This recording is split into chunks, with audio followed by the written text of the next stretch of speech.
Hello বন্ধুরা, welcome to only sports view. তো এই ভিডিওতে ইন্ডিয়ান ফুটবল আইএসএল নিয়ে একটা বড় আপডেট বেরিয়ে আসছে, তো সেই ব্যাপারটা নিয়ে আলোচনা করব এই ভিডিওতে। তো ভিডিওটি সবাই শেষ পর্যন্ত দেখতে থাকো, আর চ্যানেলে নতুন হয়ে থাকলে চ্যানেলটি সাবস্ক্রাইব করে পাশে থাকা বেল আইকনটিকে অন করে পাশে থেকো। তো সেখানে যদি আইএসএল নিয়ে কথা বলা যায়, তো আইএসএল নিয়ে আজকে সকালের ভিডিওতে যেরকমটা জানিয়েছিলাম যে আইএসএল এখনও পর্যন্ত অনিশ্চিত, আইএসএল আদৌ হবে কিনা তো সেই ব্যাপারে সন্দেহ রয়েছে। তো সেখানে বিকেলে একটা আপডেট বেরিয়ে আসে যেখানে আইএসএল আপাতত পর্যন্ত স্থগিত করা হয়েছে নির্দিষ্টকালের জন্য। যেখানে আইএসএল কবে শুরু হবে তার কোনো ঠিক নেই এখনও পর্যন্ত। পরবর্তী যখন না নোটিশ আসবে ততক্ষণ পর্যন্ত কোনো ঠিক নেই আইএসএল আদৌ কবে শুরু হবে। যেখানে আইএসএল শুরু হওয়ার কথা ছিল সেপ্টেম্বর মাসে, তো আইএসএল সেপ্টেম্বর থেকে শুরু হয়ে এপ্রিল নাগাদ গিয়ে শেষ হয় আইএসএল। তো সেখানে এফএসডিএল এর সঙ্গে এআইএফএফ এর যে চুক্তিটা রয়েছে সেটা 8ই ডিসেম্বর অবধি রয়েছে। তো 8ই ডিসেম্বরের পরে চুক্তি শেষ হয়ে যাবে।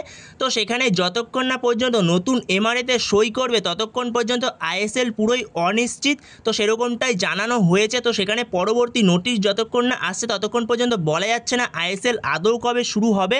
তো সেখানে যদি এই মরশুমে আইএসএল না হয় তাহলে ইন্ডিয়ান ফুটবলের অনেকটাই ক্ষতি হয়ে যাবে। যেখানে ইন্ডিয়ান ফুটবলের র্যাঙ্কিং ছিল এতদিন পর্যন্ত 127, সেখানে আরও 6 ঘর পিছিয়ে গিয়ে 133 হয়ে গেছে ইন্ডিয়ান ফুটবলের র্যাঙ্কিং।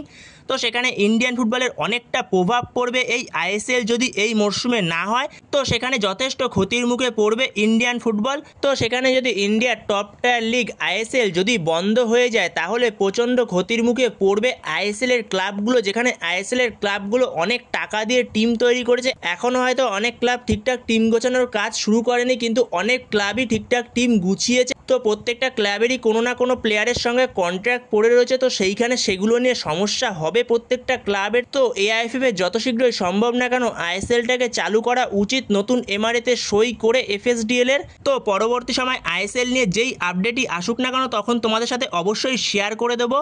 তো এই ভিডিওতে এই আপডেটটা নিয়ে আলোচনা করার ছিল। তো তোমাদের কাছে কি মনে হয় আইএসএল বন্ধ হলে কতটা ক্ষতি হতে পারে ইন্ডিয়ান ফুটবলে? তো এই বিষয়ে তোমাদের মতামত অবশ্যই কমেন্টে জানিও। তো বন্ধুরা এই ভিডিওতে এই পর্যন্তই। তো এই ভিডিওতে এই আপডেটটা নিয়ে আলোচনা করার ছিল। তো ভিডিওটি ভালো লাগলে অবশ্যই লাইক শেয়ার সাবস্ক্রাইব করতে ভুলো না। তো নেক্সট ভিডিওতে দেখা হচ্ছে, ততক্ষণের জন্য বাই বাই।